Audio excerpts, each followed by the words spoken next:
Learn more easy. అనగనగా ఒక పచ్చని కూరగాయల తోటలో బంగాళదుంప, ఉల్లిపాయ, టమాటా మరియు ఒక ఐస్ క్రీమ్ అనే నలుగురు ప్రాణ స్నేహితులు ఉండేవారు. వీరు ఎప్పుడూ కలిసే ఉండేవారు, కలిసి ఆడుకునేవారు. ఒకరోజు ఎండలు మండిపోతున్న వేళ వీళ్ళందరూ కలిసి సరదాగా ఒక సాహసయాత్రకు వెళ్ళాలని నిర్ణయించుకున్నారు. దారిలో వారు ఎంతో సంతోషంగా పాటలు పాడుకుంటూ వెళ్తూ ఉండగా ఒక్కసారిగా ఎండ తీవ్రత పెరిగిపోయింది. ఐస్ క్రీం పాపం సున్నితమైనది కావడంతో ఆ వేడిని తట్టుకోలేకపోయింది. మిగిలిన ముగ్గురు స్నేహితులు తమ నీడని ఇచ్చి కాపాడాలని చూసినా ప్రయోజనం లేకపోయింది. కొద్దిసేపటికే ఐస్ క్రీం కరిగిపోయి నేలపాలైపోయింది. తన స్నేహితురాలు కళ్ళ ముందే కరిగిపోవడం చూసి బంగాళదుంప, టమాటా, ఉల్లిపాయ గుండెలు పగిలేలా ఏడ్చారు. నువ్వు లేని ఈ యాత్ర మాకు వద్దు అని అనుకుంటూనే భారంగా అడుగులు వేశారు. అలా వాళ్ళు కొంత దూరం వెళ్ళాక ఒక పెద్ద రోడ్డు వచ్చింది. ఆ సమయంలో ఒక ఎద్దుల బండి అటుగా వేగంగా రావడం గమనించిన ఉల్లిపాయ, చిట్టి పక్కకి తప్పుకో, బండి వస్తుంది అని బంగాళదుంపను హెచ్చరించింది. కానీ బంగాళదుంప తన బలం మీద నమ్మకంతో నేను గట్టివాడిని, ఆ బండి చక్రం నన్నేమీ చేయలేదు అని మొండిగా అక్కడే ఉండిపోయింది.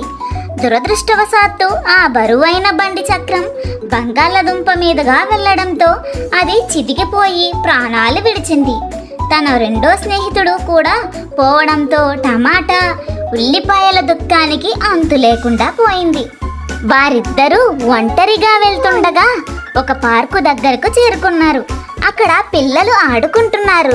టమాటా తన అందాన్ని చూసి ఎవరైనా మెచ్చుకుంటారేమో అని మురిసిపోతుండగా ఒక అబ్బాయి బంతి కోసం వెనక్కి చూడకుండా పరిగెత్తుకుంటూ వచ్చి తెలియక టమాటాని తొక్కేశాడు.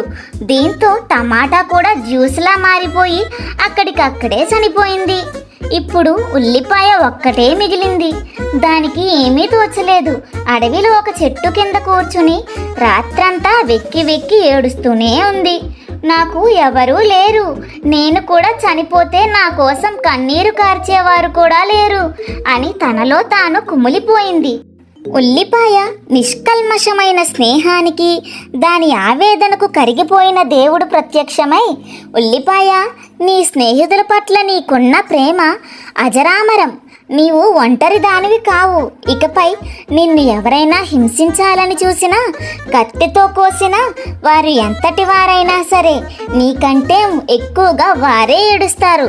నీవు కోయబడిన ప్రతిసారి లోకం కన్నీరు కారుస్తుంది. అది నేను నీకు ఇస్తున్న వరం అని దీవించి మాయమయ్యాడు.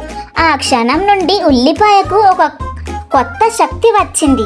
అందుకే ఇప్పటికీ మనం కిచెన్లో ఉల్లిపాయను కోస్తుంటే మనకు తెలియకుండానే కళ్ళలో నీళ్లు తిరుగుతాయి.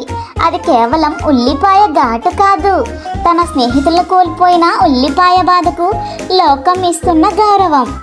నన్ను ఏడిపించాలని చూస్తే మీరే ఏడుస్తారు, జాగ్రత్త. Thanks for watching.